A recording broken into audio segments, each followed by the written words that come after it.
We choose to go to the moon in this decade and do the other things, not because they are easy, but because they are hard. 3, 2, 1, 0. All engine running.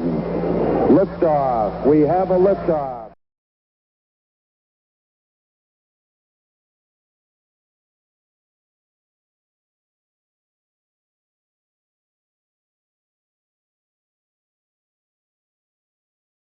Directly onto houses near Coventry. The Gloucester Meteor jet was the last of its type still flying.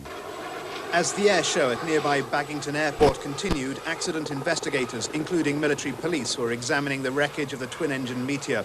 It had crashed only yards from one of Coventry's largest housing estates. A wingtip came to rest in a garden. It had scraped the window. Another piece, a rotor shaft, destroyed part of the garden wall. You suddenly realised that it just wasn't going to make it. It was just coming down. You can't believe it, can you? Other witnesses said they thought the Meteor had stalled, trying to avoid a tight turn over the housing estate. Today's crash will inevitably spark calls for tighter controls on aerobatic displays. More especially, there'll have to be an inquiry into why a Meteor jet was flying so low over a housing estate. Stephen Cole, ITN, Baggington Airport. Peter Stacey, a 38-year-old single man from Lincolnshire. Richard Phillips reports.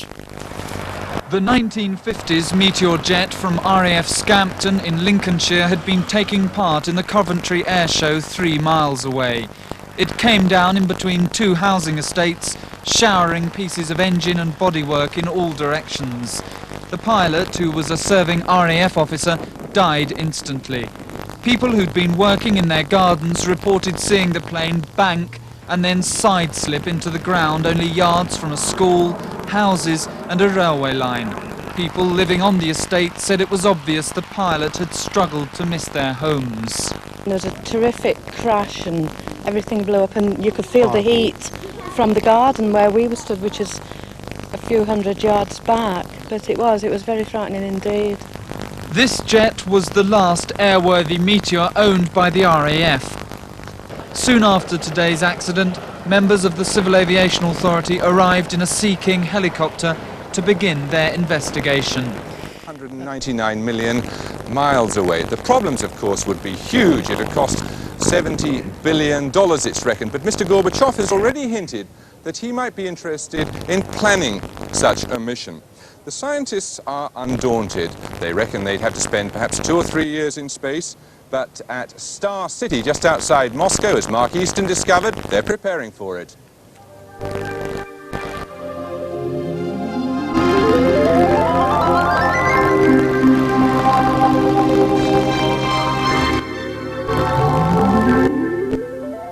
After countless science fiction stories about Martians invading Earth, Earthlings are preparing for a peaceful invasion of Mars.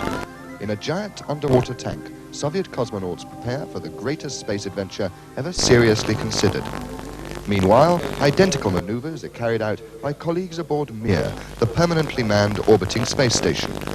At mission control near Moscow, excitement is mounting, with cosmonauts from previous space shots hoping political differences can be put to one side for a joint US-Soviet trip to the Red Planet.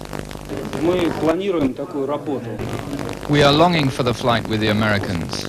There shouldn't be any rivalry in space now, because with perestroika we have a new approach. So we should work together for a common goal. The permanently manned Mir space station, controlled from here, has allowed the Soviets to push far ahead in space research, at a time when the US program has been virtually grounded since the Shuttle disaster. All the more surprising, then, that the Soviets seem to be pushing for glasnost in space now. It seems that the Soviets are almost anxious to talk about their scientific advances. A few years ago, the cosmonaut training center called Star City would have been considered top secret. Now, Western reporters are given guided tours. The reason for the change of heart is hardly classified information either. Perhaps the biggest problem in getting to Mars is money. The Soviets simply don't have enough. But if it were a joint mission with the Americans... 10, we are go for main engine ignition. 8, 7, 6, we have main engine ignition. 4, 3, 2, 1. The US, though, are playing hard to get, not least because some suspect the Russians are rather more interested in unraveling the mysteries of the Star Wars program than they are in putting men on Mars. It's a theory that the man who first suggested a joint flight roundly rejects.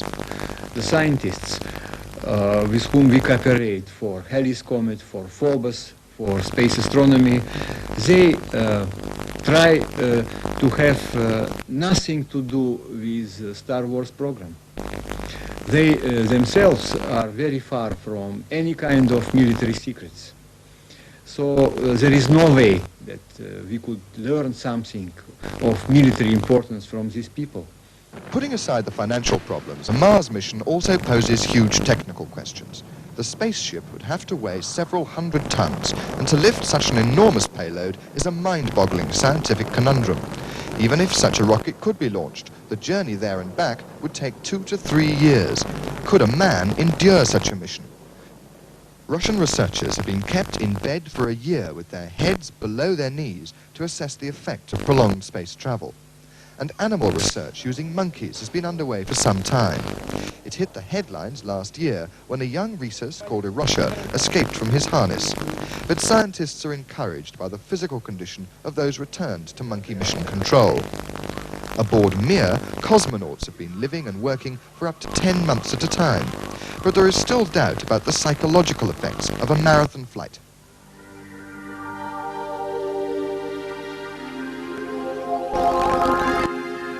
The frontiers of science are being pushed back by the desire to explore. This summer, 2 unmanned Soviet probes are being sent to Phobos, a Martian satellite, so that spacemen have more idea of what to expect should they ever go there themselves. We will have a very detailed chemical, geophysical studies of the Phobos from such a close encounter. We would use novel techniques for that, lasers, ion beams, almost SDI technology, but for peaceful purposes. The idea is to form, to open a second front, a peaceful front in space exploration.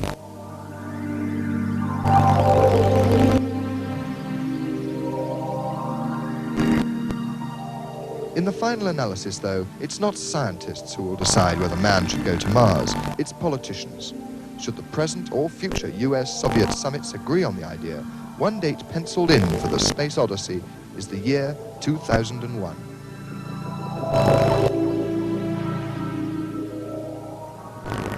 And if there is to be any announcement on that subject, it'll probably come tomorrow, as will the matter of whether there is to be a 5th summit between President...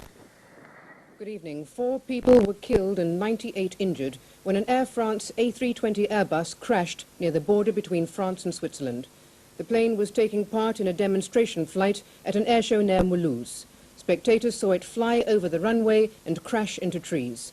Many passengers were able to escape with minor injuries before the plane caught fire and exploded. According to latest reports from the scene, up to 30 people are unaccounted for.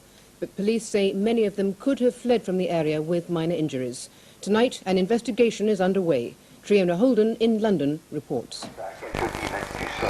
The A320, filmed by one of the spectators at the air show, was making a low-altitude pass over the runway during a demonstration flight. Its flaps and landing gear were down. As it neared the end of the runway, it lost height. Its tail end seemed to drop and clip the top of some trees. It then disappeared from sight into the forest. Seconds later, there was a column of thick black smoke. Some witnesses say just before that they heard an explosion. The Airbus was ripped apart as it ploughed through the dense woodland. It cut a swathe 50 yards wide. When it came to rest, both its wings had been torn off and the front part of the fuselage was crushed. As the passengers escaped, sliding down emergency chutes, fire broke out in what remained of the plane. All that's left intact now is its tail end. Passengers later spoke of how the plane seemed to brush against the branches of trees. Then there was a large bump as it belly flopped onto the ground. It seems that the forest helped to cushion the impact. Officials said that without that, more people could have died. Rescuers who had to cut their way through the undergrowth to get to the plane found the pilot amid the wreckage. He was dazed but unhurt.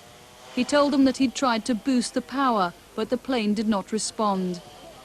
His evidence will be crucial as investigators try to establish what went wrong with the A320. Tonight, experts from the French Transport Department and Airbus industry are sifting through the wreckage while others talk to the two pilots. What they and the airlines want to know is, was this a case of human misjudgment or was there a mechanical failure? What was being demonstrated today was a slow fly-past, a maneuver which has been shown off on hundreds of previous flights. The medium flap settings show this wasn't intended as a landing. What should have happened is that the pilot would open the throttles to apply full engine power and then climb away. But it's clear that for some reason the engines didn't provide that surge of power. The question is, why not?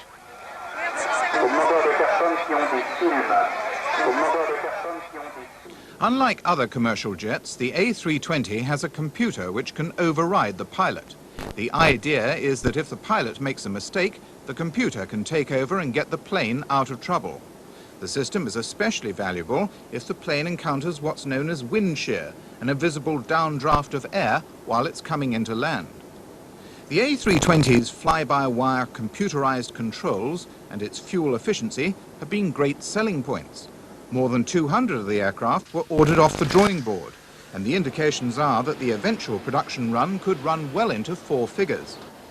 But the aircraft has only just come into airline service, and like most new planes, there have been some teething troubles reported. Fortunately, the tail section survived this crash, and that means the flight recorders have been recovered. Tonight, British Airways confirmed that they're suspending A320 flights until the outcome of the investigation is known. Air France have also grounded their 320s. People are tonight still unaccounted for after an Air France Airbus crashed during an air show in France. 4 people are confirmed dead and 98 injured. But there's confusion about exactly how many people were on board. Reports put it at between 127 and 136. The plane was on a joyride at the air show carrying journalists and other guests. One survivor says handicapped children may have been trapped in the wreckage. The Airbus had taken off from the main Mulhouse-Bâle International Airport and was flying low over Habsheim airfield when it crashed into trees. Tonight, British Airways grounded both its A320 Airbuses based at Gatwick as a precaution. The last moments of the Airbus, its flaps and landing gear down for a low pass over the airfield. Then the sound of revving engines as the pilot tried to gain height.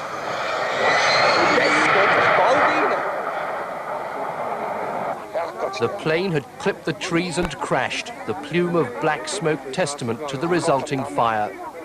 The tailplane with distinctive Air France colours the only part intact. The remainder of the fuselage burned out, split and twisted from the impact on the forest floor. It had come down tail first, belly flopping and sliding, cutting a long swathe through the dense forest. Remarkably, most on board got out alive. They spoke of feeling trees brush the underside of the fuselage before the crash. Those trees cushioned the impact. And many survivors then escaped down emergency evacuation chutes, running for cover as the fire began to take hold from the front of the plane. Rescue services reached the aircraft quickly enough to save some of those still trapped inside the wreckage. The crash happened minutes after takeoff, for a short flight to promote the Airbus to its VIP passengers. The pilot survived. In a state of shock, he apparently told rescuers that he tried to boost the power, but the plane didn't respond. His evidence will be vital to the experts trying to determine the cause of the crash. In slow motion, the video of the moments before the crash shows clearly that the pilot was flying very low, perhaps 50 to 70 feet, much lower than similar flypasts at the big air shows. The plane was also, it appears, flying quite slowly, the sort of speed from which test pilots frequently put the plane into a rapid climb to show off its paces. The nose seemed to start to rise, which could have been a prelude to this maneuver, but the power from the twin engines could only be heard momentarily before the tail ploughed into the trees. Each engine has a separate digital electronic control which can itself communicate with the aircraft's onboard computers. In an emergency, the pilot can override the aircraft computer control. Power from either engine, applied in time, would have kept the craft airborne. We asked a pilot who's test flown the A320 if the pilot in this instance was flying too low and too slowly.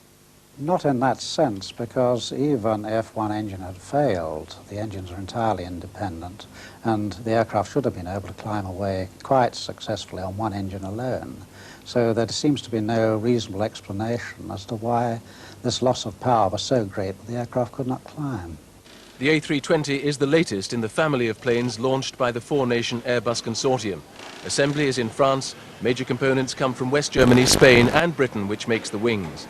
The 150-seat wide-body jet was judged to be a commercial success before it had flown. More than 20 airlines have ordered close on 500 planes. An electrical fault delayed the plane's maiden flight in April when the then French Prime Minister Jacques Chirac flew with journalists over the Champs-Élysées. Today's crash could be very damaging commercially if the cause is judged to be something other than pilot error. Much will depend on the outcome of the urgent investigation now underway. During an air show at Habsheim near the Swiss border. British Airways say their two Airbus 320s, which had been grounded, will be allowed to fly again tomorrow. According to French aviation officials, the plane was flying at an altitude of just 30 feet during the demonstration flight. 8 seconds were needed for the engines to respond to the pilot's command, they said. Yet, because of the low altitude, he had only 5 seconds to manoeuvre the plane upwards before it crashed into the trees. The state prosecutor has also confirmed the plane was flying too low, at an altitude which was completely outside the technical norms when carrying passengers. An inquiry was launched immediately, amid initial fears that the A320's sophisticated computer technology might have failed. Over 130 people were on board when the crash occurred. 3 of them died and 50 more were injured, including the pilot, who's been recovering in hospital. As well as studying the 2 black box flight recorders, experts have also been interviewing survivors. Donc ça avait tenu, alors donc c'était quasiment gagné. Et ce qui m'est venu à l'idée tout de suite, c'était de dire il va falloir traverser un rideau de flammes. The pilot, dressed in a tracksuit, later returned to the scene, accompanied by his co-pilot, while investigations continued. At a news conference, the Transport Minister reiterated there was no evidence to doubt the proper working of the aircraft or the safety of A320 flights. Their assertion that there was no technical failure and the clear implication of pilot error will have come as a great relief to many, not least the European manufacturing consortium who built it, Airbus Industrie. The A320 may look like just another airliner. In reality, it's one of the most advanced commercial jets in operation anywhere in the world. The reason is its use of a computerized system normally found only in military jets, a system known as fly-by-wire. The system uses 5 computers to electronically control the wings and tail. The computers are programmed to override any mistakes by pilots. Theoretically, it's impossible to stall the aircraft. Pilots say flying the A320 is different, but enjoyable. I expected, first of all, that it would be quite difficult, but I very quickly found it was a very compatible way to fly. The aircraft flies itself unless you move the stick to make it move in another direction. And of course the aircraft is much protected also as far as speed and attitude of the aircraft is concerned. But if the system is so foolproof, why didn't it prevent yesterday's crash? Experts think there are 2 reasons. First, the computer isn't designed to deal with demonstration flights, where the passenger load, and particularly the amount of fuel being carried, aren't the same as those on normal commercial flights. And secondly, there's no way of explaining to the computer that the pilot is showing off at very low level, only 30 feet above the runway and heading towards 40-foot trees. The same basic question is posed by every air crash. Was it human error or mechanical failure? The low, slow fly past have been demonstrated on scores of previous flights. The French authorities are insistent this was a tragic mistake by the pilot. And British Airways...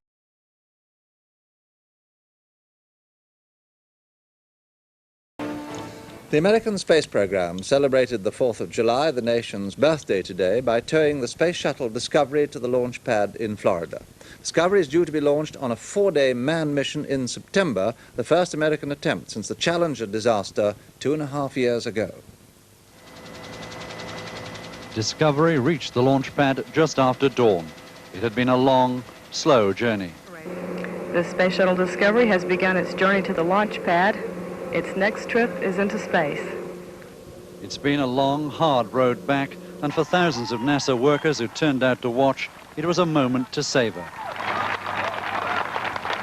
Watching with two of his astronauts, NASA boss Bob Crippen, who was the pilot on the first shuttle mission in 1981.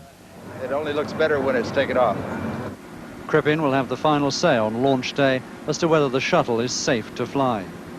After hundreds of safety modifications, the veteran spacecraft has been virtually rebuilt, its rollout an emotional occasion. It's the mark of a great nation, of its greatness, that it can rise again from adversity. And with Discovery, rise again we shall.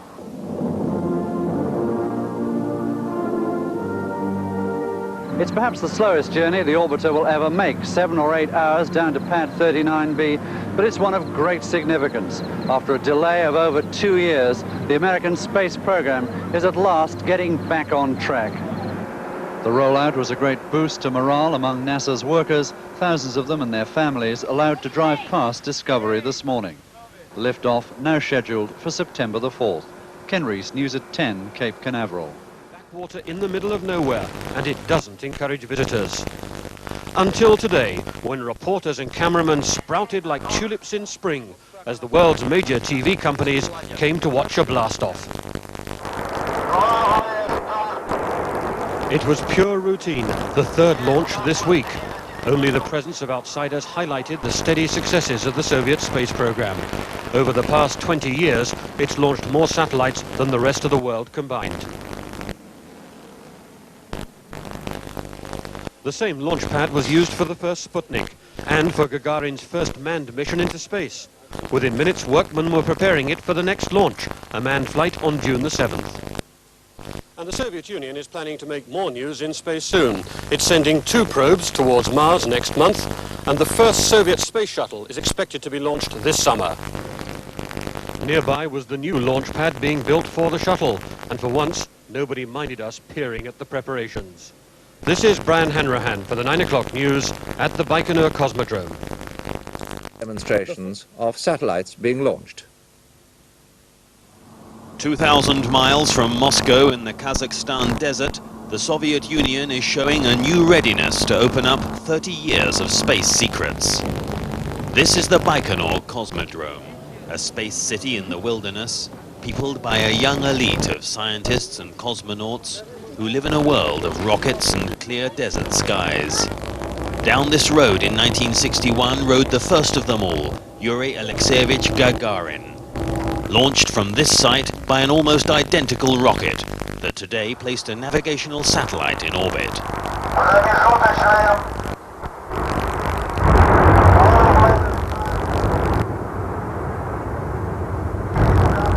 It was routine stuff, the third this week. They average 100 launches a year at Baikonur.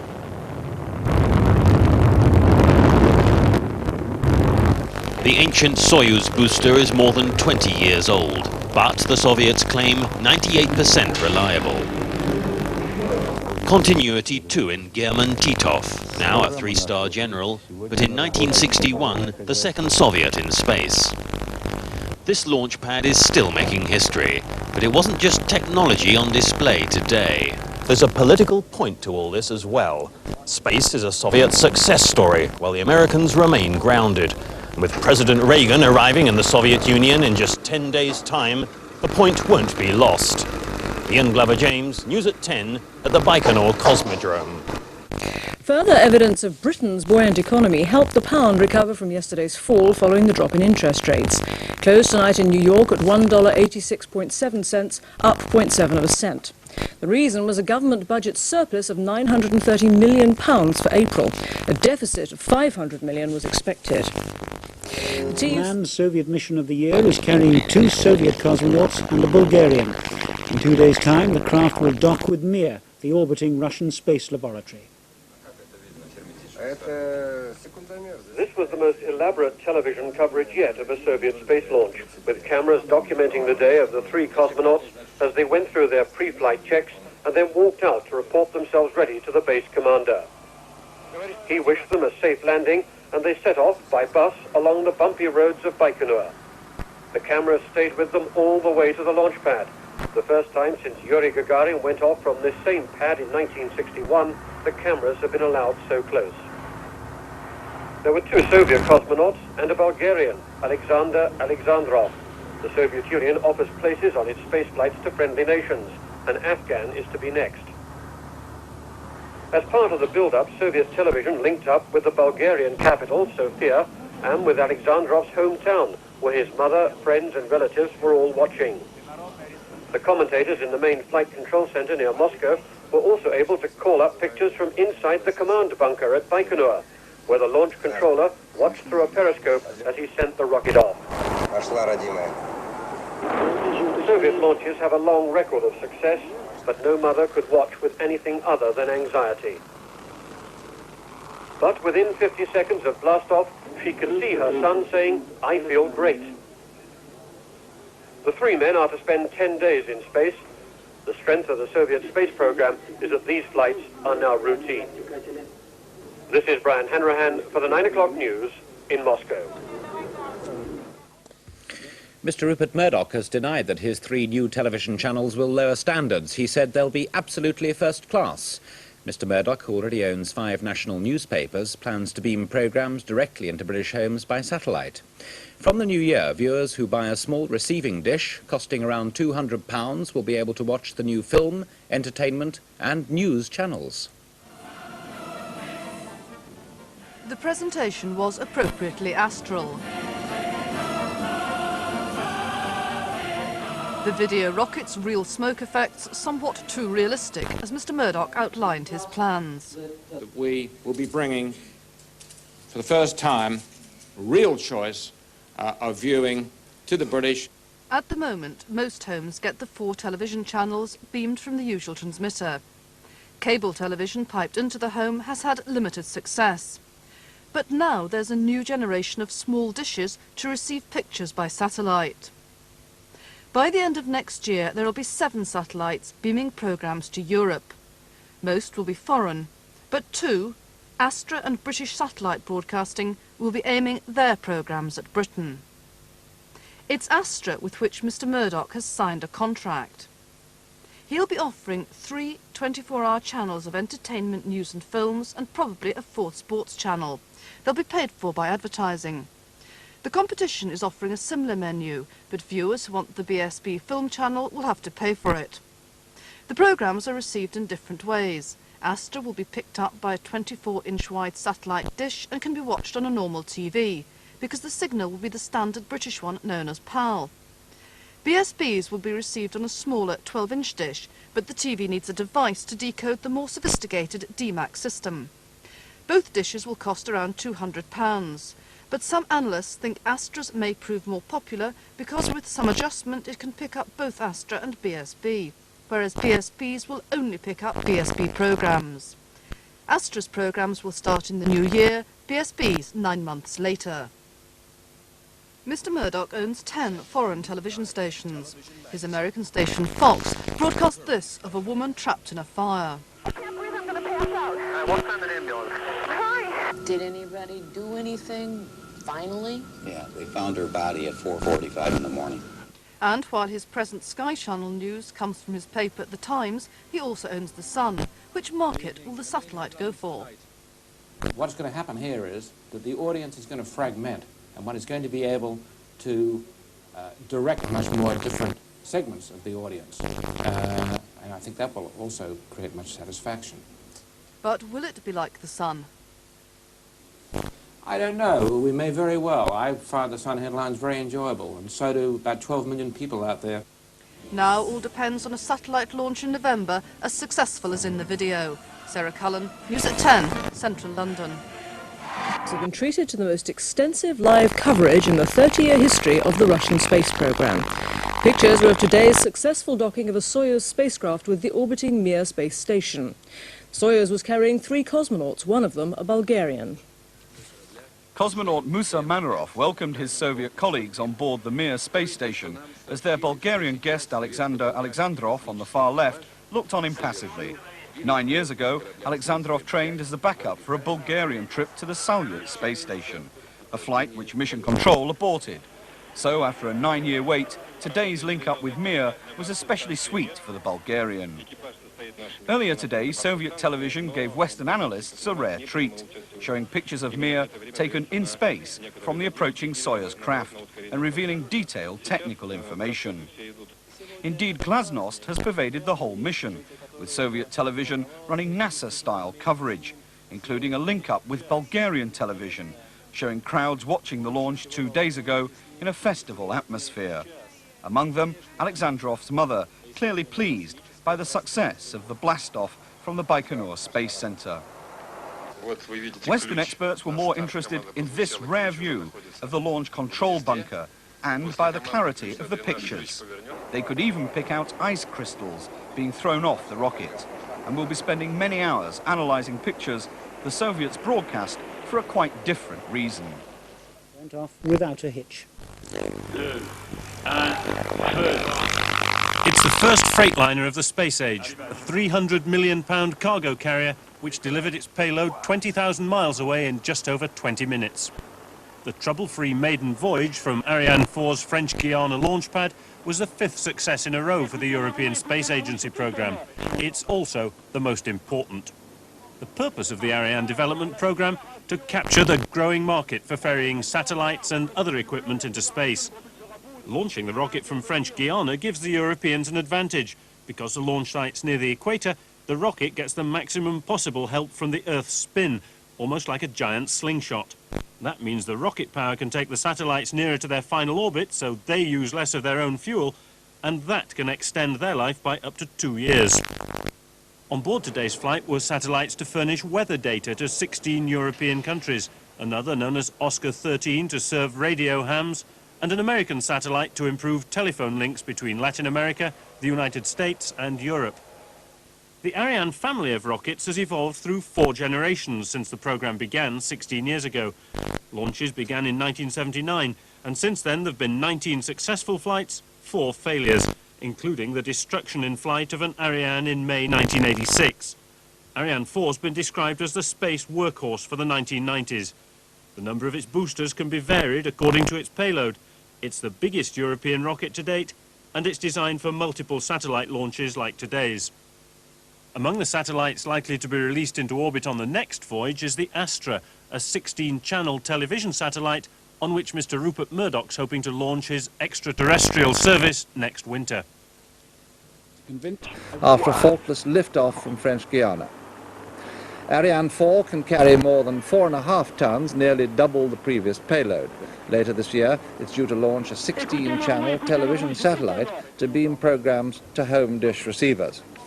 Snails in space. British children will send their own experiments on a Russian rocket.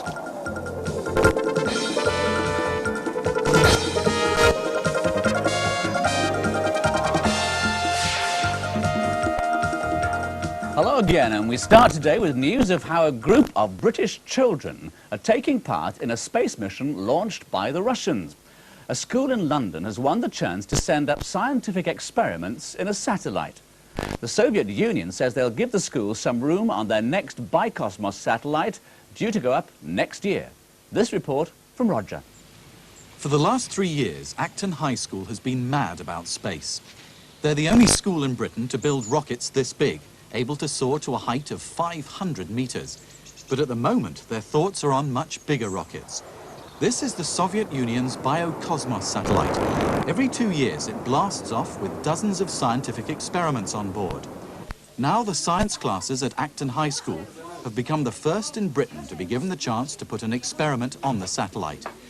They've just revealed their first ideas, which have to fit into a space no bigger than these boxes. The sixth formers are working on a plan to send an egg into space to see how weightlessness affects the growth of a chick inside. Another idea is to see how mushrooms get on in space. Perhaps one day they could be grown on the moon. Paul Hawkins and Chris Smythe are third formers, and they've come up with an experiment using fruit flies. We're hoping to find out whether the population growth will change. Like, we'll have one up in the satellite and one down on Earth. And when we come back down, we'll compare them and see what the difference is. What made you choose fruit flies? I know, it's just easy to breed. All you have to do is have the food. And we had them available. And you had them available and not much looking after, so they have it. All the experiments need a few improvements, according to Dr. Anders Hansen from the Institute for Space Biomedicine. But you've been fairly impressed with what you've seen? Oh yes, I've been very impressed by the things what I've seen. And if they work on the ways of looking into the changes and the small boxes that will be provided, I think most of them have a chance of actually flying. This group wants to send snail eggs into space to see how their shells develop. It might give clues on how human bones would grow if babies were born in space.